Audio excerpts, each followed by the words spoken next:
SRLM-ৰ এতিয়া এটা ঘৰত নৰ্মেলি কৈছো দেই নৰ্মেলি এতিয়া তেওঁলোকৰ ল'ৰা ছোৱালীটো চাব লাগিব কিছুমানৰ বাৰু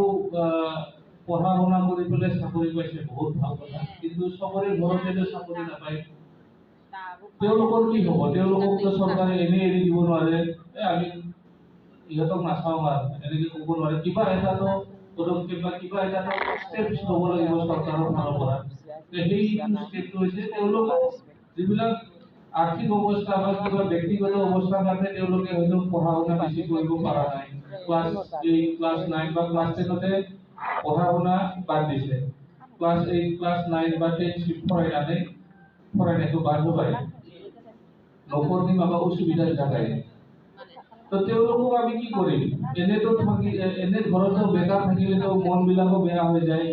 কিবা বেয়া কামে কৰিব মন যোৱা হৈ যায় হয়নে নহয় তো তেওঁলোকে যদি কিবা এটা ভাল কামত এগেজ হৈ যায় কাম এটা কৰি পেলাই চলি যাব পাৰে তেনেহ'লে হাজবেণ্ডৰ ইনকাম কৰিল তেওঁ ৱাইফৰ কিবা ইনকাম কৰিল বা ল'ৰা ছোৱালী যদি তেওঁলোকৰ ইনকাম কৰিল তেনেহ'লে হাজবেণ্ডৰ পৰা ধৰিলেও আমি অতি কম কৰিবলৈ 6-7 হাজাৰ আহিল মাহত ৱাইফৰ এনেকৈ 5-6 হাজাৰ আহিল ল'ৰা ছোৱালী বিলাকৰ এনেকৈ 10-15 হাজাৰ ইনকাম হ'ল তেনেকৈ ঘৰখন এটা চলি যাব পৰা এটা অৱস্থা হৈ যায় সেইটোৰ কাৰণে DDU GKY বুলি এটা আমাৰ যিটো গভৰ্ণমেণ্ট মানে চৰকাৰৰ এটা স্কিম হয় সেইটো আনিছে দীন দয়াল উপাধ্যায় গ্ৰামীণ কৌশল যোজনা ইয়াত যিমানখিনি আমাৰ মহিলা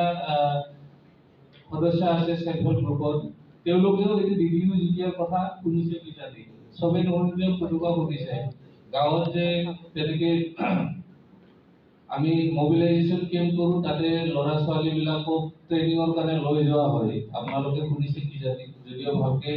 বুজি পোৱা নাছিল বুজি মধুবন ট্ৰেইনিং মানে মিটিং লাগাতে